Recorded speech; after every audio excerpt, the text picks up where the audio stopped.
You're listening to the Sledgehammer podcast with me, Paul Ebbs. This week we're going to be talking about an unearthly child with an unearthly writer, Martin Day.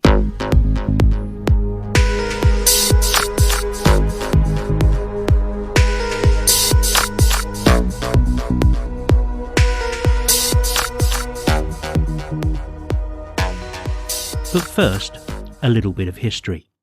Back in 2017, I undertook to watch all of televised Doctor Who in one calendar year because I'm insane and have no life.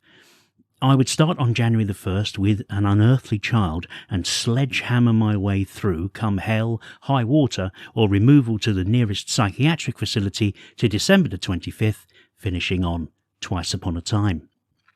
What started out as the Doctor Who fans' equivalent of the Hajj rapidly turned into a project to try to understand how Doctor Who was written and is still being written. I would watch an episode, then immediately record my impressions on how it was constructed and plotted in what became the mammoth 350,000-word Sledgehammer diary. With Doctor Who, often it's the facts and figures, the minutiae, the actors, producers and the special effects wizards who are lauded and picked over. But I've seen very few examples of Doctor Who stories being considered as pieces of writing. This podcast, I hope, will do that. Each week I'll have a conversation with someone who has written or still writes Doctor Who stories. I'll talk to them about why they think a particular story is worth exploring from a writing perspective and how they themselves go about writing their own Doctor Who fiction. Hopefully, at the end of each episode we'll have taken the bonnet off and had a good rummage around in the engines of the best Doctor Who stories and given you not only the encouragement to consider these stories afresh, but maybe some insights and inspiration to write your own.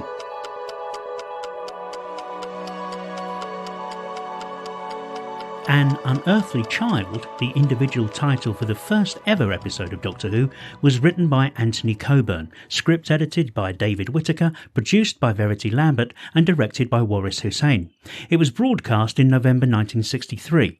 It was the culmination of a process that was put in motion by head of drama at the BBC, Sidney Newman, in his search for a programme to bridge the gap between the afternoon sports programme Grandstand and the pop music panel show Jukebox Jury.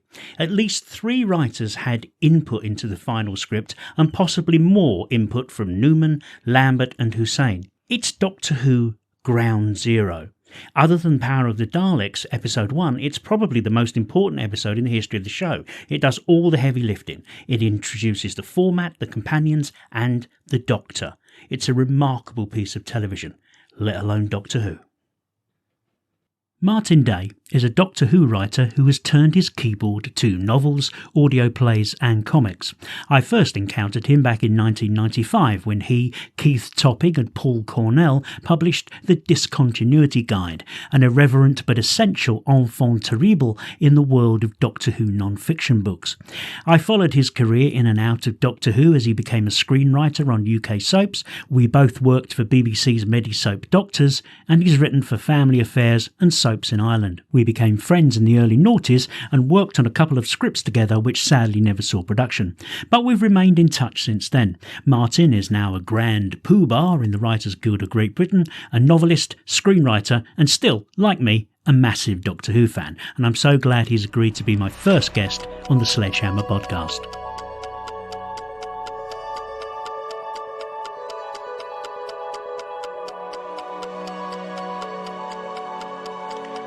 So it's the last day of a pretty terrible year, and I'm here in Zoom with Martin Day. Hello, Martin. Hello. Great to see you. Hope you had a good Christmas, as good a Christmas as we can have in these unusual times. It was thoroughly reasonable. Yes. Excellent. Absolutely mediocre. Yes.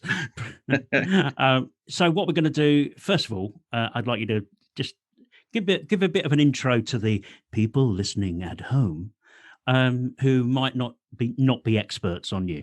So tell us a little bit about you and your writing, abstracts of Doctor Who, and then we'll come in and talk about Doctor Who.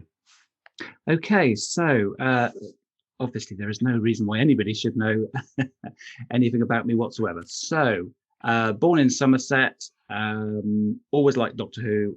Always wrote fanzines and stories for fanzines and that sort of thing. And then I was lucky enough to, in fact, my first ever job, my only ever proper job in many ways, was what they called correspondence editor on the Guinness Book of Records. And I fell into that after doing my degree.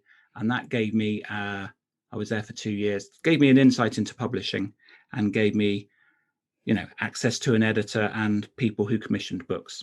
So as a result of that, I was able to get, along with Keith and Paul, a book commissioned, which was about British television. And then we went on to do a book on the Avengers and the Doctor Who Discontinuity Guide.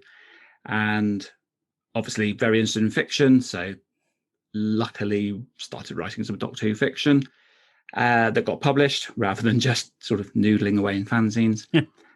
And then sort of had always wanted to write for TV and felt that it was only special people that did that. And then for some reason I started to take it a bit more seriously or concentrate on it, and wrote for the soaps, for various soaps, minor soaps that don't exist in some cases, for quite some time. Learned a lot about script writing, did a few other things as well.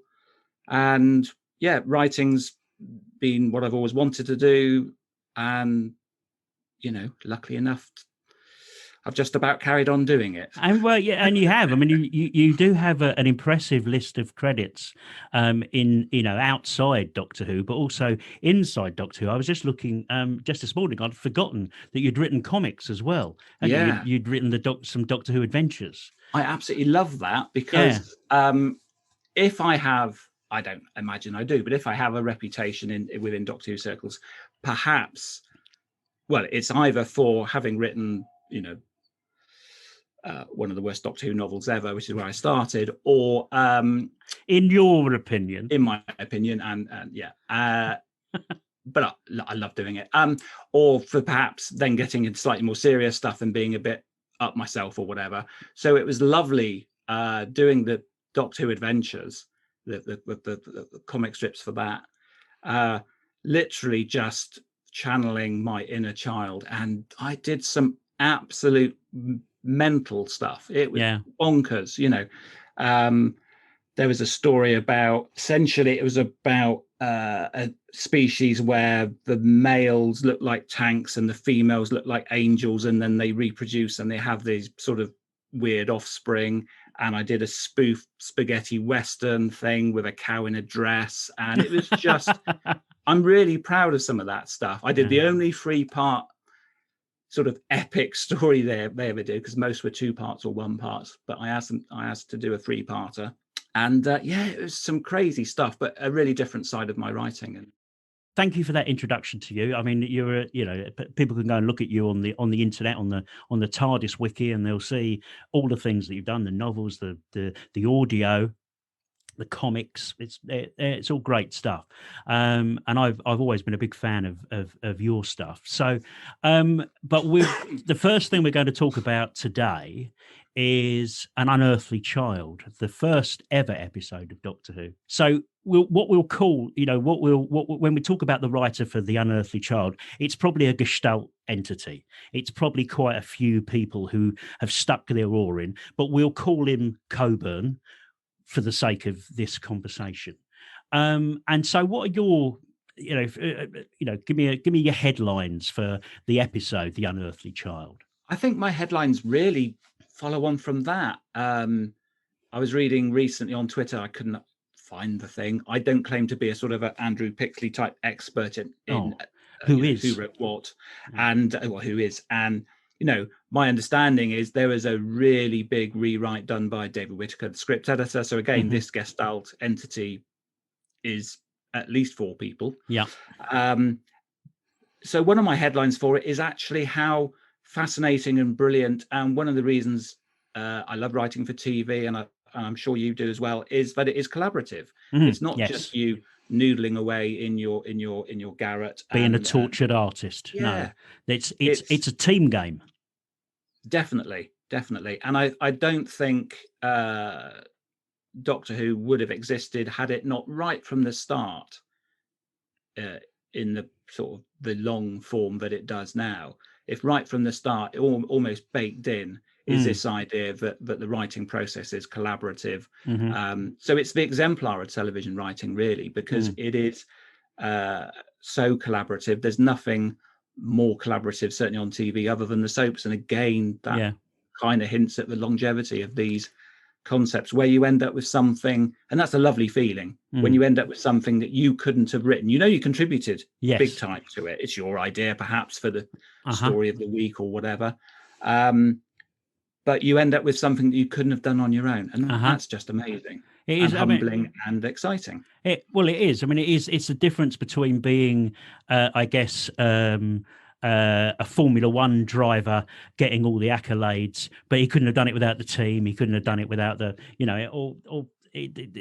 but it is a truly collaborative artistic effort. And there are very few fully collaborative artistic efforts. We hold up the artist, the Picasso, the Da Vinci, or the author of the grand novel, the Dickens, or the playwright, the Shakespeare. But a TV writer is just as important, I think, as you look at a Dennis Potter, what have you. But for the meat and potatoes television that we all love as well, it is a collaborative effort. Now, you said about Whittaker doing a rewrite on Unearthly Child. Now, I didn't know that.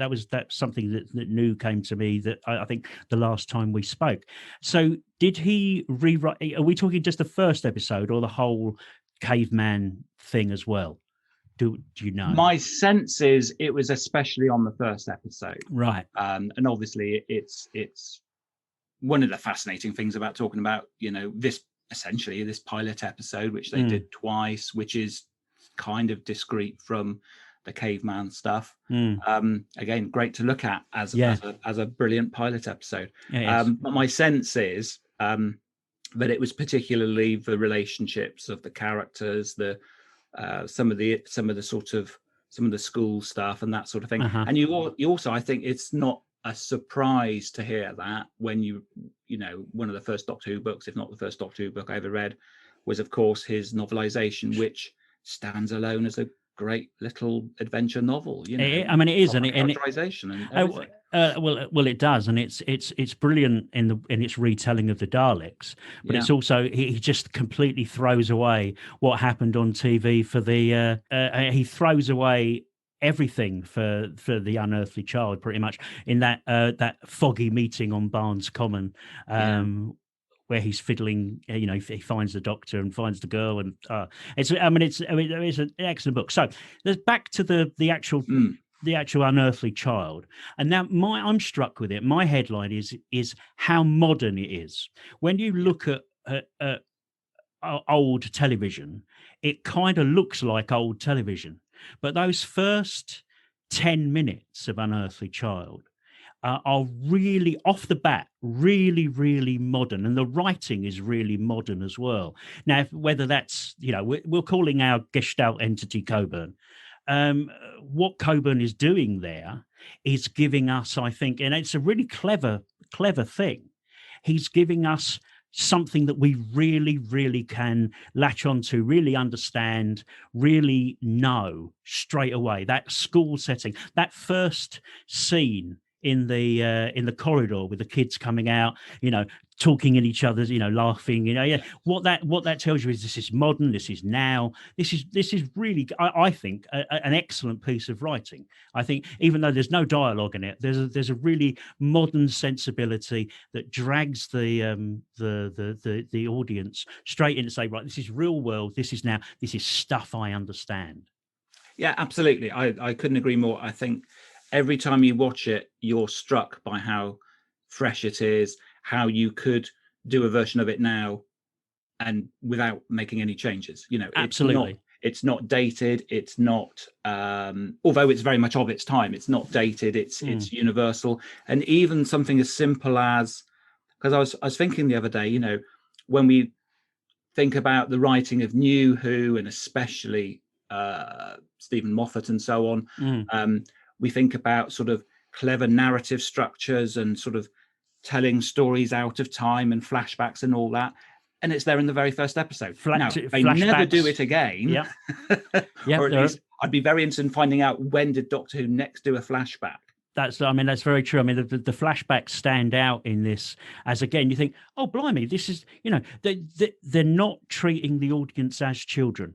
Although I was watching the documentary on the DVD, the Origins of Doctor Who documentary is on the Outside the Spaceship DVD, but everybody was talking about it as a children's series. Everybody, this is for children. This is a children. It was pitched as a children's series. It was for children. And there's one thing that The Unearthly Child is it's not a children's program. It's for everyone. It's serious drama, although it's got that fantastic, and again, that comes through in the writing, I think. What really strikes me about those first scenes in the school is there is a ton of exposition, an absolute ton of what's been going on, but it's smuggled in. I call it smuggled exposition. Everything by the end of those first few scenes. Everything about Ian. Everything about Barbara. Everything about the mystery who is Susan, and the way Coburn has smuggled in all of that information in a really naturalistic, unpressured way, I think is really good writing. Yeah, absolutely. It's. And I love the way that it's also a subtle thing. I mean, clearly the writer is doing the big things, is as you say, is sketching in this strange child, and the emphasis is on this child. But also things like, and it's just such a great example to give to people for this is how you do TV writing without that on the nose sort of nature. Yeah.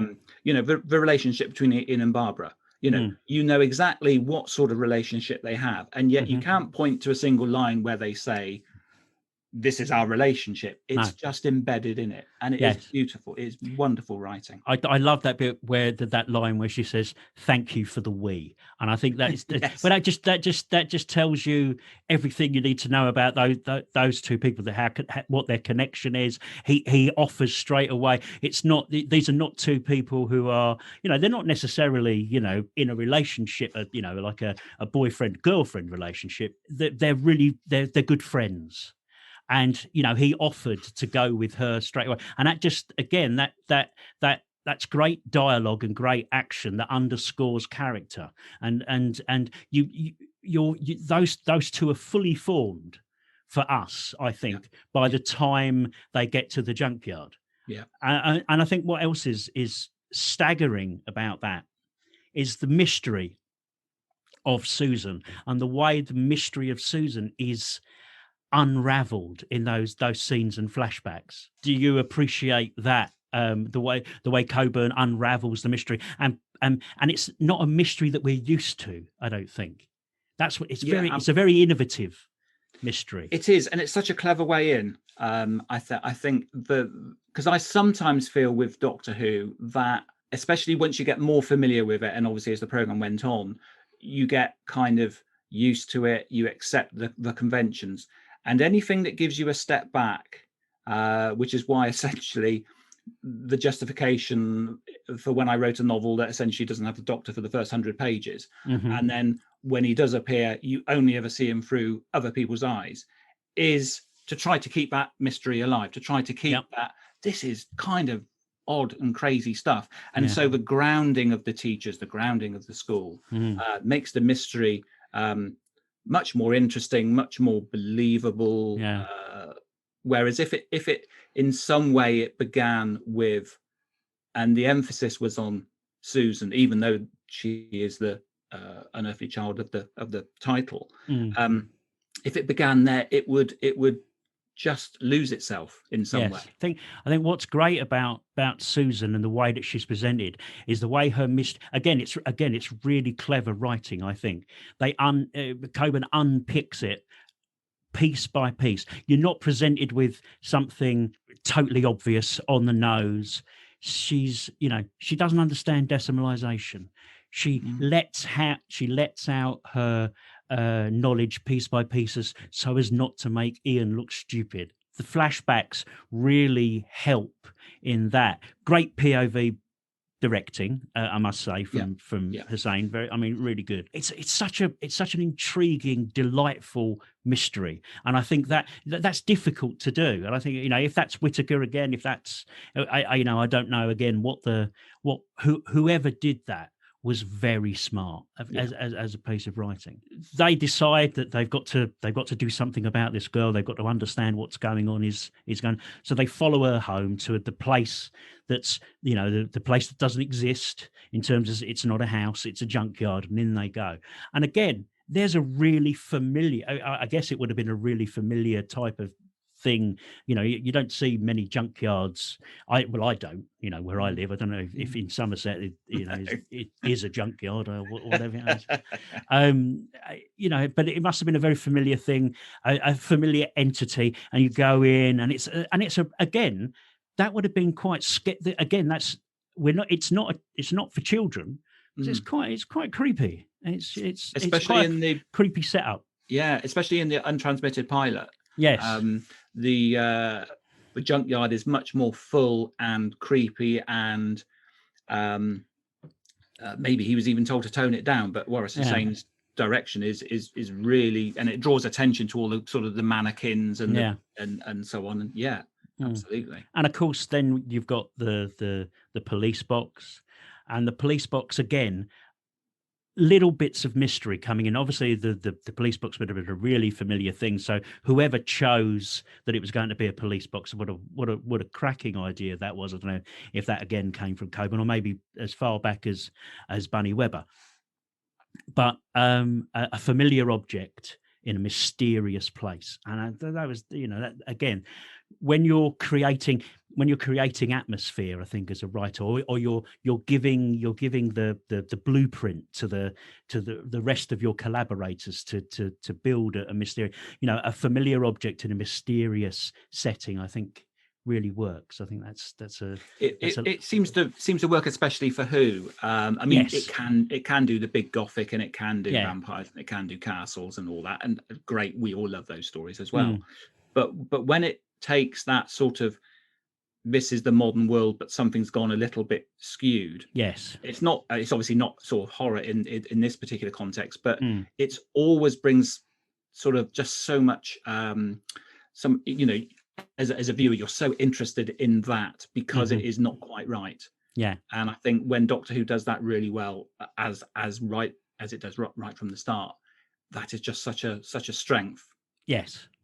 It does. It's very English as well, a very British, a very British kind of creeping mystery. I love the junkyard, and of course, then so our characters are, Ian and Barbara are looking around. They can't see the girl. In comes the hero, the Doctor, and he's the least likable.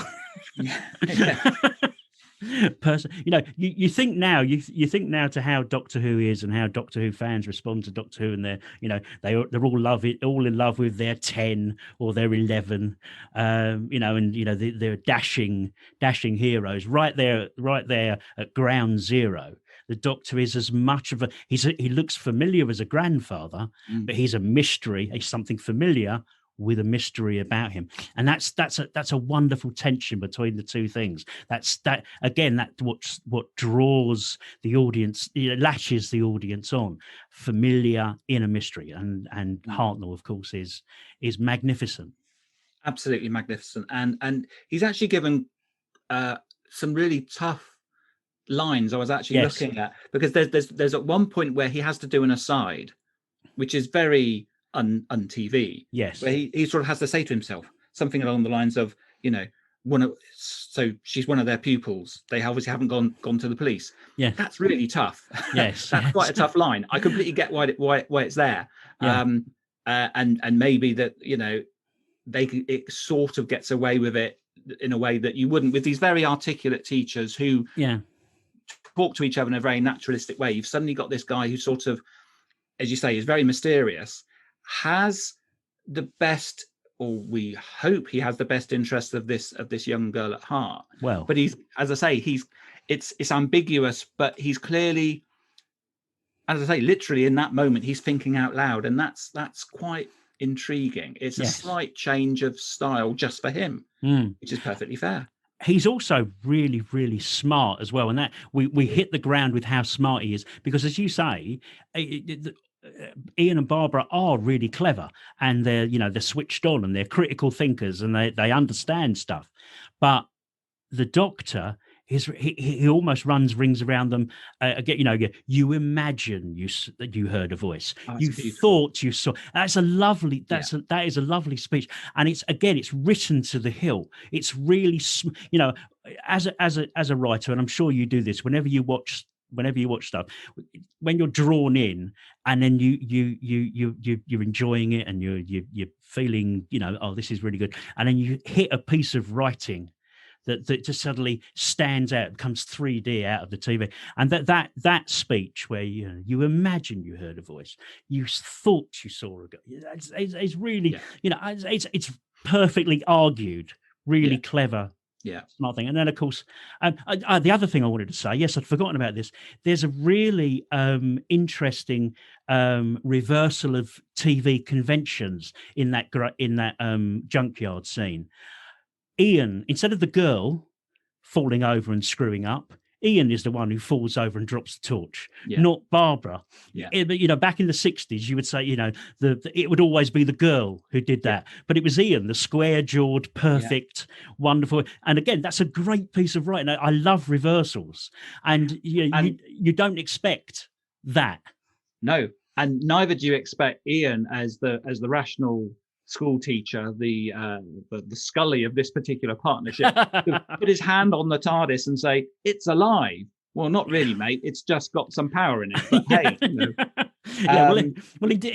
he's a science teacher. He didn't get an electric shock, and so I love that. Again, Gestalt Coburn. That's a great thing as well. That Ian falls over. Ian is not as cool as Barbara, and that's I think that's and I think that again, that didn't last long in terms of in the program's history, the women being treated as well as that. Barbara was, when you get onto the Aztecs, and Aztecs is a story about Barbara and about how Barbara responds to being a time traveler, and so she's a fantastic character, great actress, obviously, but it's a fantastic character, and that, again, the best writers use that, and reversing the things in the junkyard, I thought was brilliant. So Doctor's here, and now that brilliant moment where Barbara is the first one to run into the TARDIS, and then again, whoever came up with the idea, I think it might have been Newman, who came up with the idea that the ship was bigger on the inside than the outside. But that's just a staggering leap in the mystery. Yeah, the audience could never have been prepared for that. No, and they obviously, the scene of Ian walking around the outside, but as you say, that he's not the one that goes in first. No, it's Barbara runs in, because obviously she cares about the girl, and her first thought is to find out if Susan is okay.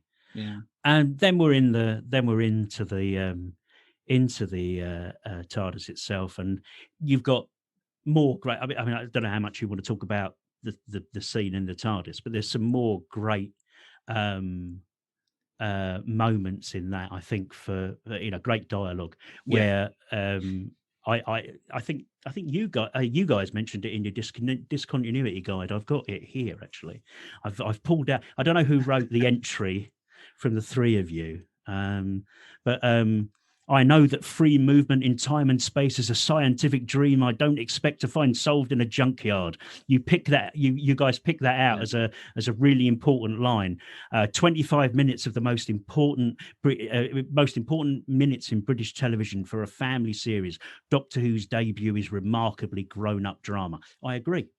Yeah. Who wrote that? Was that you or Paul? I think it was Paul. Yes, I think it was Paul. But you can take credit for it today if you like. I don't mind. There we go. You signed off on it.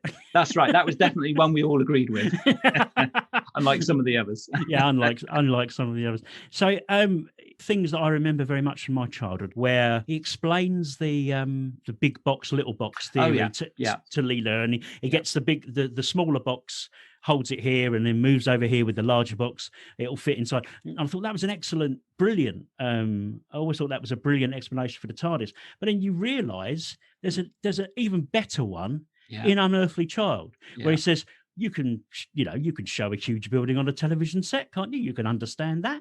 It's just the same thing. And that's, again, a good writer will be able to transmit big ideas in simple and effective ways. And that is perfect, I think. Yeah. And the fact that whole scene comes across as two hyper intelligent alien, or it's a little bit ambiguous whether they're aliens, but certainly hyper intelligent people talking to absolute savages. So it's interesting that you mentioned Leela. Yes. It's like, they're constantly striving to think, how can we, and it very much, it's as you say, it's the writer's struggle. How can we put this really complicated thing across in a way that will make sense to these slightly stupid people that have just wandered in off the street? It gets all the best lines as well. Hartnell as well. See when it says, the children of my civilization would be insulted. It's excellent. Again, fantastic writing, dialogue. Obviously, television is like the cinema. More in cinema, the visuals are the visual storytelling is. I mean, and television is kind of a mixture between the visual and the dialogue, whereas your theatre is mainly about dialogue. So television sits. So I believe television sits somewhere in the centre between the extreme cinema and theatre. So you've got to get the visuals and the dialogue right. And with something like Doctor Who, where there's not a lot of money to make magnificent visuals, the dialogue is really important. The base materials that you give the actors to work with, and Hartnell gets some fantastic lines in that scene as well. He does, and he also gets some slightly odd ones which work brilliantly. But I mean, preparing for this, I wrote a few bits and bobs down on this sheet of paper, and just noticed that there's this one great line. Have you ever thought what it's like to be wanderers in the fourth dimension? Yes. Which is when you actually analyze it out of context, it's like, well, there's clearly only one answer to that, and the answer is no. I mean, what a strange thing to ask, but it works. Yes. And I think one of the things that I'm interested in trying to observe in past Doctor Who, and of course, whenever I switch on the TV, are assuming the writers have got the plot sussed and the structure sussed, and that's a whole different ball game. And it's very interesting to watch Doctor Who from the point of view of assuming all that is true, which is obviously not always the case, but assuming that's, what does the writer then bring? And it is those, and I think it's, for me, to be honest, it's an example of something that modern Doctor Who almost always gets right, even if the underpinnings are off. Yes. The actual dialogue in the main is interesting, specific to the different characters, modern in that sense. I think that's one of the things that modern TV writing does. Yes. Whereas you watch an awful lot of Doctor Who, not An Unearthly Child, but you watch an awful lot of Doctor Who and older Doctor Who, and there's a slight sense of it's slightly perfunctory. It's doing things, and you can almost see that. Yeah. Whereas in this beautiful scene in the TARDIS, it's clearly doing things, but it's also, the individual lines are interesting, sometimes a little bit off, but I'm so glad they kept them. Yes. And it sort of raises the point of, because I always remember, do you remember there's a line in Rose where, and it's a very Russell line, where, I can't remember which character it is, somebody talks about another person's skin being a bit like Bible paper, or as thin as Bible paper or something. And it's a reminder that as TV writers, what we try and do is produce things that actually people don't really say, but feels right. Yes. It's always that balance between, because real people don't talk anything like, even the soaps. No. People don't really talk like that. Well, no. But we have to bring something that's slightly heightened but believable. Yes. And I think that heightened but believable is absolutely what that TARDIS scene does so well. I think there's an awful lot of naturalistic writing that is, very, very grounded and very real, and I watched I May Destroy You recently, and that was, that Yeah. was very grounded, but it was set in a really non-naturalistic setting in terms of how it was presented. And Doctor Who is always balanced Mm. on the naturalistic, non-naturalistic thing, because you've got these monsters and megalomaniac, and it's all very heightened, but you still have to believe that the characters, our heroes, especially the Mm. companions, are grounded and real. You Yeah. can't have them being off the chart in a way that denies their reality. And I think Doctor Who is a very it balances on that fulcrum point Yeah. between non-naturalistic and naturalistic, and it does it really well. It's done it better, I think, since 2005, because you people like Davis and Moffat are incredible technicians, as well as they've got the emotional intelligence. What you find sometimes, I think, with all writing, sometimes you've got really good emotional content, or you've got really good technical ability. It's when the two come together to make television that intrigues and makes your heart beat. That's the best television. That's the best Doctor Who for me as well. Absolutely. Things like Listen, which I think is a remarkable thing, or think even like Cornell's, Father's Day.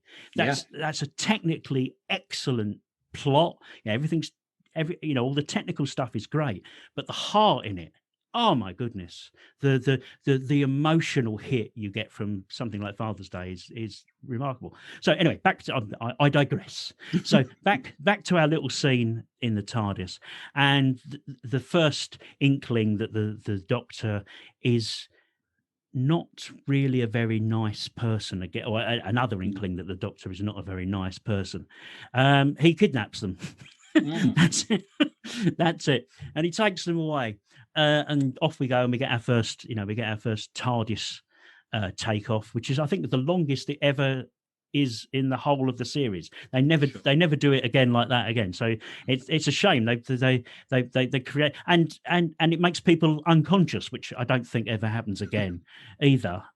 So what that's probably a little step too far, making them unconscious, I guess. And then what's brilliant is we get to the end. Now, Doctor Who, this Doctor Who was pre-2005 was famed for its cliffhangers. Every time there was a cliffhanger, and we've got one of the best cliffhangers ever. That's completely subtle. Nobody is threatened. Nobody is on their knees about to get their head chopped off, like Peter Davison was about 4 weeks in a row once, in season 19 and 20. And it was all it is a shadow moving across. What the heck? You don't know what the shadow is. You don't know, and it finishes on an absolute brilliant piece of mystery. Yeah, absolutely. This idea that, and I like the as you say, makes perfect sense for them never to do it again. But this is such a momentous thing that it's knocked out our point of view characters. It's left them vulnerable to this old guy and younger girl, or are they, who are sort of, as you say, kidnap them. There's no other way around it. No, they've been kidnapped. And then just to sort of hammer that home, they're what from the outside looks like a battered police box that looks quite vulnerable and has now moved. That it has literally, we saw it earlier, it literally took off vertically like a rocket from London, because we see it disappearing into the background. It doesn't just fade. And now it's somewhere else in a completely unknown landscape. And as you say, the shadow is just enough to add threat and what have you, and sort of anxiety, as if there isn't enough anxiety anyway. Cliffhangers are often just, if you look at the as time went on, the cliffhanger device basically just became a bridge between two episodes. Something happened, and then with one bound he was free. But this is you've had a really intense, full of mystery, full of dark energy episode, and then right at the end of it, you've got this very subtle, very quiet, no idea, but it lifts the threat level absolutely Yeah. amazing, Yeah. to another level. It's an Yeah. amazing It's, to be slightly pompous about it, it's mm, existential in as much yes, as it is completely, it is game changing. yes, But it's quiet, and yes, that's just brilliant. It would have been because so easy for them to tumble out the TARDIS and be threatened by somebody, yeah, but I think. actually just to leave it in that way is much. Well, I think a lesser way of doing it, maybe lesser writers or lesser, they would have, the cliffhanger would be, it's 10,000 years BC. You're Mhm. mad, Doctor. How could we be, No, just a shadow Yeah, on the ground. yeah, And that's, again, great writing. Really good idea. A really good. No, let's stretch that mystery. Let's and everything's in a complete dog. We know that we're not in the junkyard anymore, so we're not in the junkyard. But even then, not being in the junkyard is not the cliffhanger. It's what's coming into where the TARDIS is. That's yeah, just. yeah. I mean, I adore that episode. So is there any more points you'd like to make from a bit of paper about Unearthly Child before we move on to the second half of the podcast? I just think that interesting thing we were kind of alluding to it about those lines. I think you said something along the lines of those lines that just are like 3D that stand out. Yeah, And I'm always interested in finding out from other writers, this whole idea of, kill your darlings and stuff, yes, and how misinterpreted that often is, because when I taught creative writing for 3 years at university level, and the amount of people who thought that meant you literally have to go through and take out your best bits. mm. Um, No, Whereas what it actually means is you take out those bits that you might be very fond of, or in fact, perhaps even started the whole process going, but yeah, are now destabilizing. They're now pulling everything in a direction it doesn't need to go in. mm. Um, I try to take out the bits that sound like writing. yeah, that's the other way Because of looking at it. anything that sounds like writing, I tend to rewrite or just take out, because the audience haven't come along to see how clever I am. They've come along for a good story. Yeah, So anything yeah, that sounds like writing. yeah. But yes, I think we would both. I've got nothing to argue with about anything you said about Unearthly Child. It like you guys said in the discontinuity guide, it is 25 minutes of the most important moments in British television, and Mhm. it still stands up. I agree with you 100%. It could be remade today with very little in terms of change. It may look technically different. It may look whizzier. There might be more cuts. But you would not need to change. I don't think any of the dialogue No, really, or no. any of the plot. And you can't say a lot. You can't say that about a lot of Doctor Who or television from the 60s. There's not a lot of it could just be remade with the words that were there and the plot that was there. So it's a fabulous thing.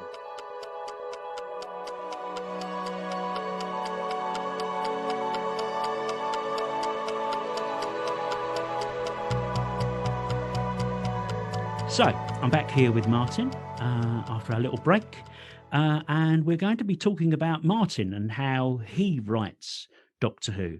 I'm absolutely fascinated. I know the processes I go through when I'm starting a new piece of fiction, and especially when I'm writing a Doctor Who story. So, what about you, Martin? How do you approach? What are your first thoughts when you've got a commission or an idea is pinged into your head? What do when you start to work on it? What do you do? How do you do it? I think it's changed, to be honest. I think it began, or at least the pressure earlier on, because you're writing Doctor Who and this is the thing that you've always loved and Mm, so on. And if I've learned anything, and I think if my approach has changed, it's to almost try to forget that, hmm to try to stop certainly to stop that being a negative pressure. Yeah. It's great that we're getting to play in this sandbox again. Every time you get asked or you pitch something and you get a green light, it's wonderful. But then I always or more recently, I've tried to forget the pressure. And if I say treat it like another job, it sounds dismissive. It's not. I think one of the other problems with Doctor Who is, of course, it's, as we said earlier, you know, having written comic strips, audio plays, novels, they're all, you take entirely different approaches to writing them. And then Doctor Who itself is so multi-genre that it almost does it a disservice to sort of think this is how I write Doctor Who in one very simple prescriptive way. So it just depends so much on what I'm writing. And the awful but necessary reality is it will depend a lot on how I've got to that stage. If it's on the basis of a commission, then how many sort of hoops have I already jumped through in order to get that green light? If it's on the basis of, in a sense, that's the most terrifying thing, somebody coming and saying, can you write some Doctor Who? And it's like, well, what? Well, what do you want to do? And it's actually, usually my mind's completely blank at that stage. And so I'm certainly somebody that loves being given as many strictures and constrictions and what have you as possible. My last commission for Big Finish, it was very much that. They said, do you want to do a short trip? So I went, yes, obviously. But we want you to do it. We want the story to be set on this planet with this setup. You can do whatever you like with that, but it has to be set during their Olympic Games. And so that, you know, obviously that fired off loads and loads of things. So you've got your commission, whatever it is, you know, let's say it's a novel. How do you do that? How do you write a novel, a Doctor Who novel? Again, because of the commissioning process, what's fascinating, that's not always true, but most of the time I've been commissioned on the basis of a fairly detailed, in fact, very detailed in some cases. I think Sleep of Reason was, ridiculous. It was 6 pages of A4 or something. It literally said everything. And then, so you then start to write it on the base. There is an exception, which I'll maybe mention in a minute. You then literally go through, and what you've got to try to do, I think, and it's the great debate amongst writers: do you plan in advance or do you not?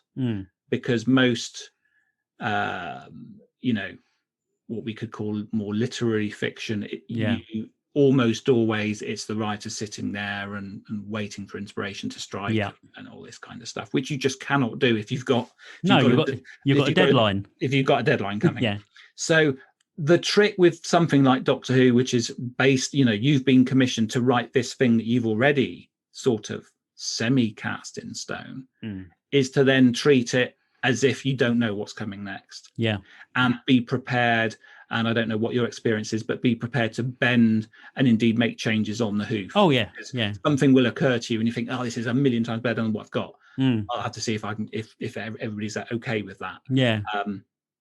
But literally to treat it as if, yes, even though you've been commissioned on the basis of this very plotty, although I tend to drop lines of dialogue in which very rarely feature in the final thing, but they're sort of helpful for the just to make the pitching document more interesting. To then approach the whole thing as if you're coming to it fresh, because clearly the characters don't know what's coming next. You have to inhabit that.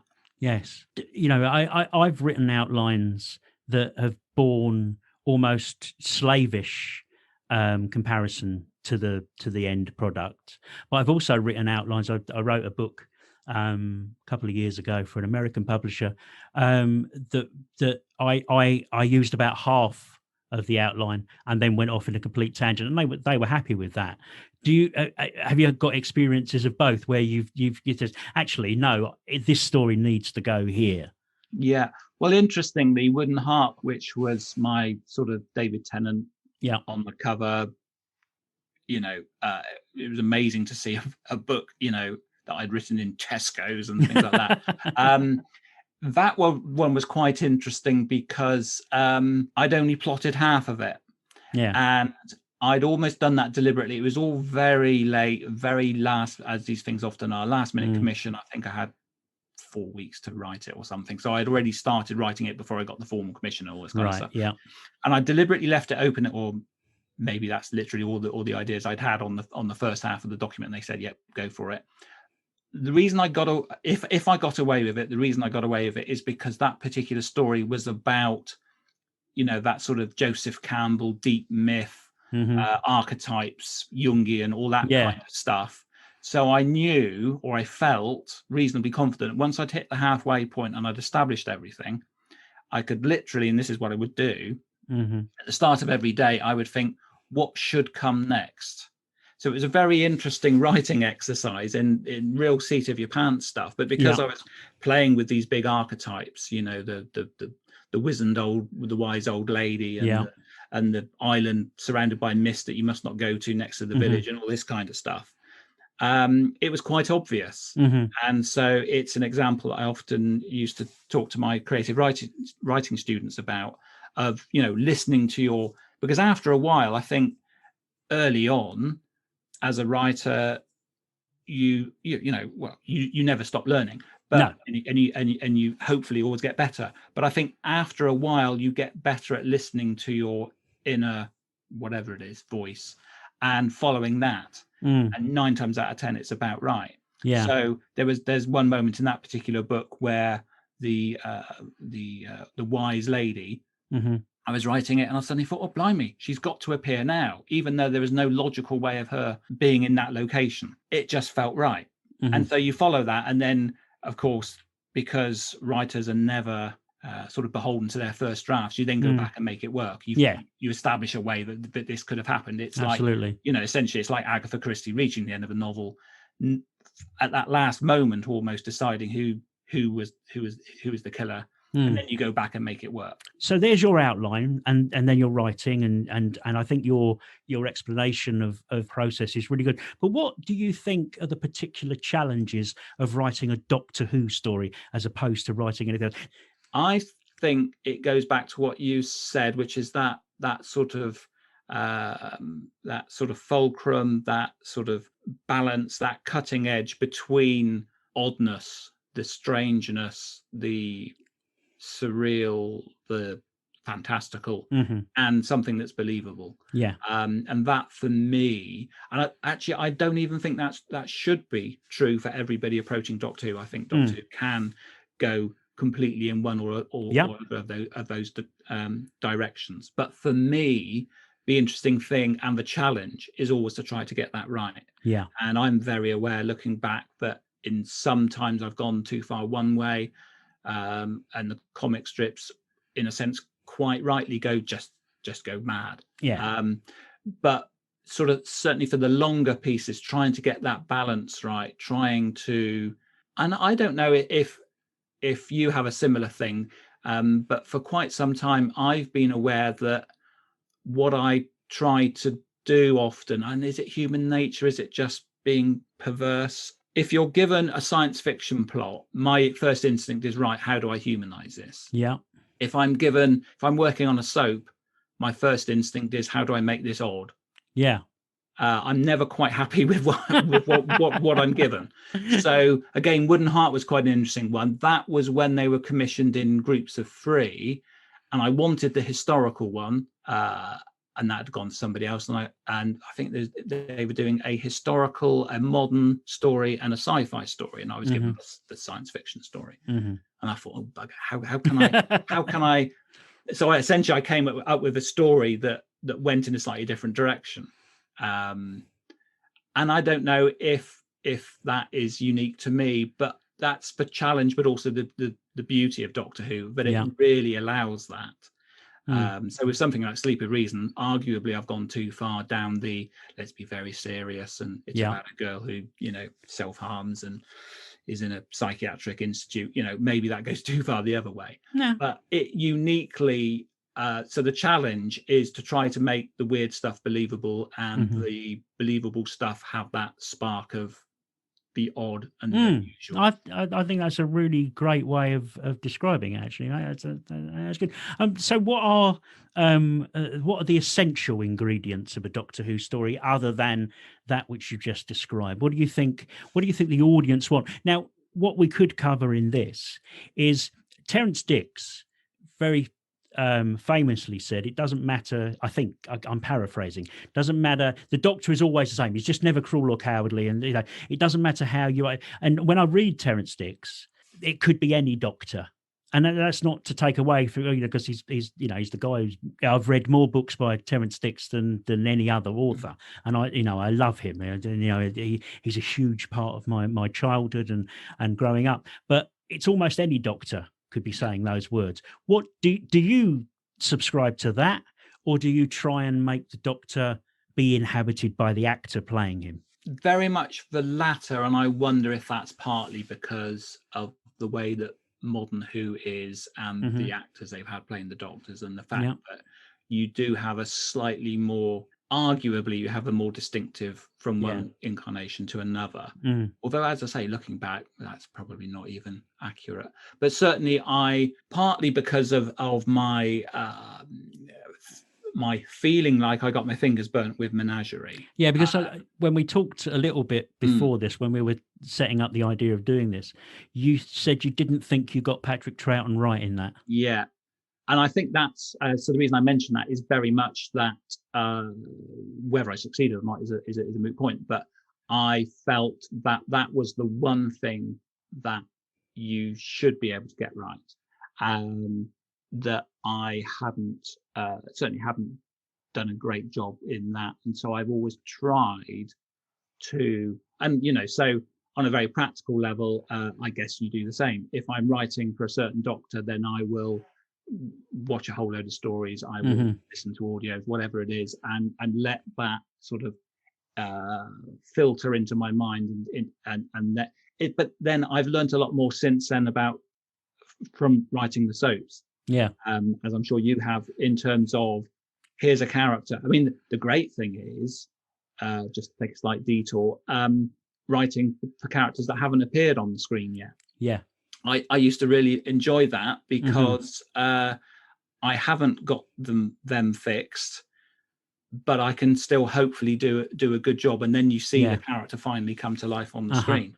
Conversely, if it's something like Doctor Who, I think you've got to try to get the characters right, and everything else, not everything else will fall into place, but at least you can satisfy yourself that you've got that right. And I do think that's quite fundamental, especially now if you're writing for older Doctors or older characters. I think that just, it draws attention to itself if you get it wrong. So, yes, absolutely. Make that if not your number one priority, your number one priority is to write a good book. I think, no, absolutely. Story number one, characters number two. But I think the audience want recognizable, characters that they know and love.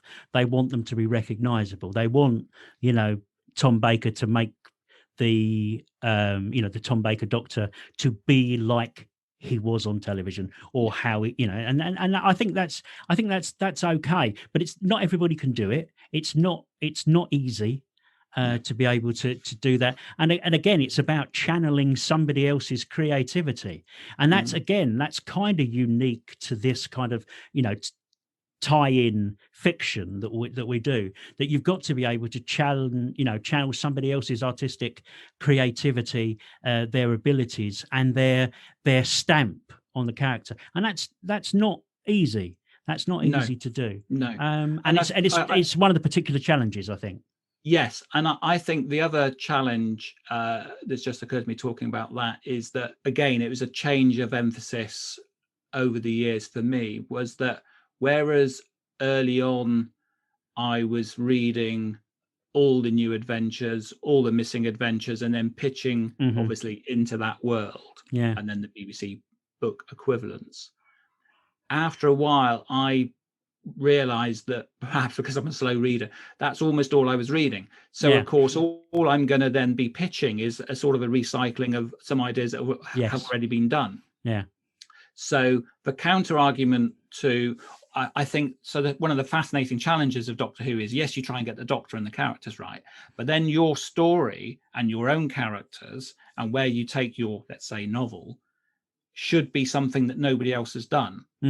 at least as much as you can, because at the end of the day, especially we're dealing with genre conventions, and especially thematically. Now, in terms of how we approach Doctor Who stories, or how you approach Doctor Who stories thematically, do you start with an agenda about, I want to do a story that talks about this, or does your agenda come out organically? I think the agenda comes out organically. There was a big finish I did with, was it the one before? The most recent, I think it was the most recent one that's actually come out, where Ian Atkins, who was sort of my editor or commissioner or whatever, almost literally said what the theme should be, what he wanted to deal with something. Yeah. And that was quite unusual. And actually, an awful lot of the plot we developed together rather than just me sitting there. But that was collaboration. Unusual. It was very much a collaboration. The story, in fact, I think it was mainly Ian. But anyway, that was unusual. But I think it's vital that you have that sense. I remember very early on, so it would have even been pre-Menagerie, when I was pitching to Virgin. No, I think it was while I was writing Menagerie. Rebecca Levine said, one of the things that you're missing here is very much that sense of theme, is that sense of needs to be about something. Absolutely. And often usually that does emerge organically. I think it can be quite a challenge to sort of sit down and say, right, I'm going to do something about, I don't know, capitalism. Yeah. About the overthrow of capitalism within a Doctor Who story. I mean, you can do it, clearly. Well, it's been done many times. Absolutely. Oxygen, Happiness Patrol. Yeah. But to put that at your start is, I think, usually gives you quite a lot of problems down the line. Yeah. Whereas certainly for me, generalized, but often it's, the starting point is an image or a tone or just a genre I want to play with, or something I want to riff off. And then, so any sort of sense of theme tends to emerge when you actually write it. Yes. I think it needs it. I think because that's, especially with a full length fiction, unlike even 25 or 50 minutes on screen, I just think you always need to feel that you're reading about something, that there's some sort of thread running through it. I think it's important to have a theme as well, because what you can't do with the characters is change them. Yeah. You can't have a character progression. You can't have, Ace being somebody different at the end of the book than she was at the beginning. You can have your peripheral characters going on that character journey, as they say. Yeah. But you can't, your main protagonist, your Doctor, your hero, your main companions and support characters, those support characters can't change. They are set in amber. And that's not like it is when you're writing outside Doctor Who. So I think that's a particular challenge, because I think that means theme becomes more important, because you don't need to change the characters if you're exploring a theme, if you're exploring an area. And I think that's a particular challenge of any kind of tie-in fiction. I mean, it's the same, I guess, for you and me when we were writing soaps. You can't change they can learn a lesson, but it can't change them as a person. Yeah. Yeah. Unless it's it's a really big thing, and if it's part of the collaborative process and they've decided that this character is going to change.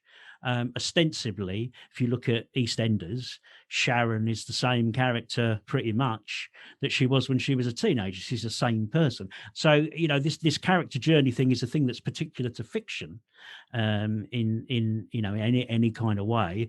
But it's difficult. I think it's difficult when you're writing fiction to have these characters who must absolutely be set in amber. Yeah.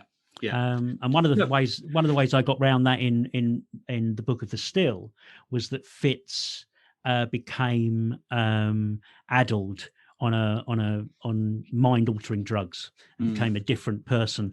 Right. So I used a device, basically to give me some sort of character progression as he fell in love or was forced to fall in love. Sorry, I interrupted you. You were going to say something. No, that's right. That's exactly. So that's perhaps, I wasn't really aware of it at the time. But again, if in something like The Sleep of Reason, where the Doctor only ever appears or is only ever seen through other people, and I was concentrating on my main characters, that's exactly why, because they can change. In fact, the whole point of the book was that, spoilers, to give the bipolar young girl a happy ending. To give her a way out because of her encounter with this amazing being, this amazing doctor, but who she only ever thinks of, or at least for most of the time, as a doctor at the psychiatric institute. But as you say, you can't do that with the regulars, even if you're doing let's say a monthly Big Finish, and that, because I think I gave Fitz a bit of a hard time in one of mine. It was going somewhere, but as you say, rather like a soap, it wasn't going to be pivotal. It wasn't going to be that nice, satisfying 90-minute film arc. No, one story. Which again is the particular challenge of writing any kind of tie-in fiction, but particularly I think because of us, we write a lot of Doctor Who. So can we talk a little bit about structure? Are you a structure person when it comes to structuring your stories? Do you have a plan? I tend to write in a 5-act structure with whatever I'm writing, however short or long it is. I tend to look at the 5-act structure. I slightly less so. I remember having a conversation with Paul Cornell years ago. Must have been the first time we were at Gallifrey, and I don't know how we got on the subject, but because writers love to talk about this structure, yes, whether it exists or not, and which, as you say, 5-act, 3-act, what do you actually go for if you do? And I was reading a lot of this sort of Robert McKee and all those kind of I found that very dry, the McKee. Yeah, it's not. I'm just looking over on my bookshelf there. I did read it. I didn't terribly enjoy it, but that was exactly my point to Paul. Was so? What do you do? What and I'm reading all these books, but I'm not taking notes. I'm just working on the basis that what I remember is what I will try and adopt. And he sort of agreed, as I recall. And so that's always been my approach. I read tons of this stuff because I find it quite interesting. Yeah. But I very rarely sit down and, certainly for Doctor Who, then think about the structure, because I think after a while, and again, we go back to this idea that you and I have been around the block a bit, and we write probably differently now, and hopefully in a more confident way. Yes. A lot of it is now innate, so I very rarely sit down, certainly for Doctor Who, and think this is the act structure. If I was writing a 90-minute movie, absolutely, then I go full on. My favorite is Save the Cat. Brad Snyder. Yeah. That's right. His approach is just. I mean, people moan about it, and rightly so. That that means the first reversal is on this page, the midpoint's on this page. It's very, and you know what it's like when you go to the cinema, and you can literally predict. You know how far through a film you are by what's going to happen. What's going to happen next, and so on and so forth. So there are problems with that, but ultimately, if that's the environment in which you're writing, then that's absolutely. I often find, and this may sound like I'm a bit up my own backside here, that it's people who've never sold anything who say, "Oh, structure, no, you don't want structure. Structure constrains me too much. I want to be my own kind of writer." Well, you're going to be your own kind of writer who never sells anything, mate. So again, going back to the sort of the teaching of creative writing, and having done an MA myself, so I've been as a student literally on the receiving end. I've got a CSE in English, if that helps. And the big debate there again is not so much whether structure exists, it is whether you do any planning in advance, which I think I alluded to earlier. And clearly with something like Doctor Who, in a professional context, because commission has been cleared by Cardiff and all these kind of things, you are writing from a structure. When I wrote on the MA my more literary novel, which, going back to what you just said, I haven't sold, it struck me that it's wonderfully liberating and free, not knowing what's going to happen next, and just that's usually how that sort of thing is written. But from a because we're both professional writers, from a sort of time management point of view, it's just horrendous. Yeah. And so writing Doctor Who fiction is so often, it's just so helpful to literally have, right, I know what I'm doing today. You get up at 9 o'clock or whatever, you turn your computer on and you start writing because you know what comes next. Yeah. Rather than sitting there staring and waiting for your muse to arrive and all this kind of nonsense, which is, as I say, I'm not even, it's fine for a different type of writing. Mm-hmm. But that was my only experience of not really structuring something. And then, of course, the irony is you then end up with your first draft, which, you haven't got time to do for Doctor Who fiction. Yeah. You end up with your first draft, and then you go back and make it work. Yeah. You then go back and employ it and make some sort of backfill, I call it. Yeah, and you just haven't got time for that with Doctor Who fiction. And maybe different people write Doctor Who fiction differently, but maybe, it's cool.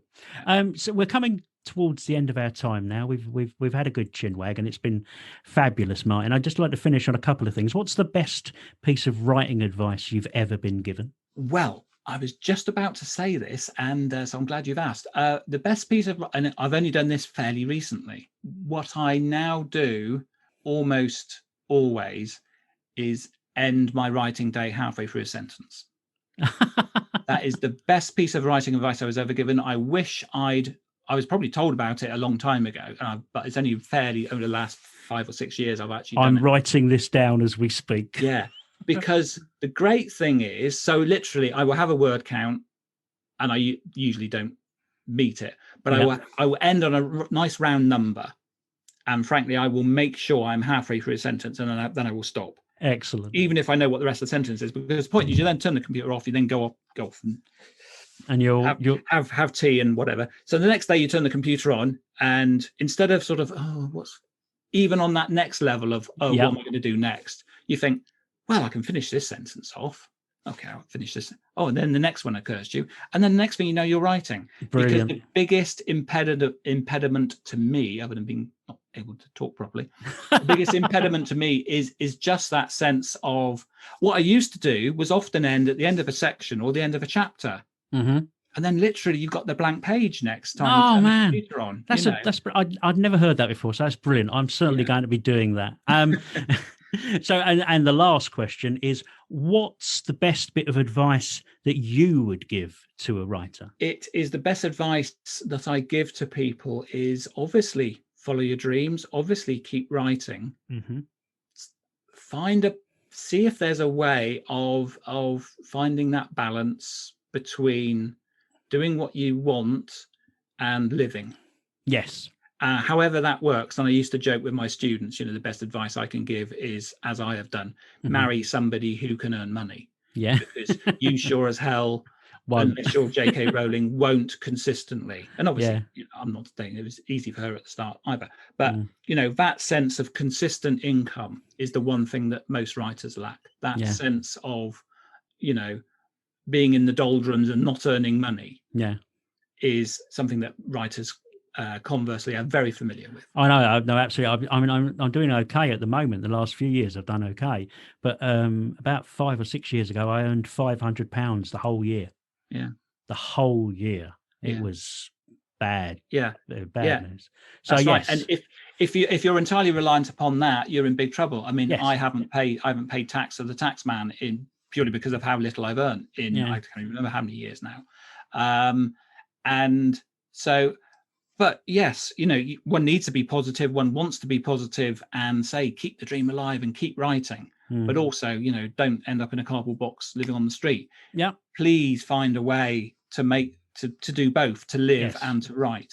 I think that's a very good advice, and really good advice to end on. Martin, it's been an absolute pleasure talking to you today. Thank you. I've learned a lot. And getting my head into your process has been really good. But I tell you what, it was excellent kicking around on Unearthly Child. Thank you so much for agreeing to talk about that one. And my absolute pleasure. And massive thanks there to Martin for joining me today to talk about An Unearthly Child on the first Sledgehammer podcast. It's been a fascinating discussion. I've learned loads. I hope you have too.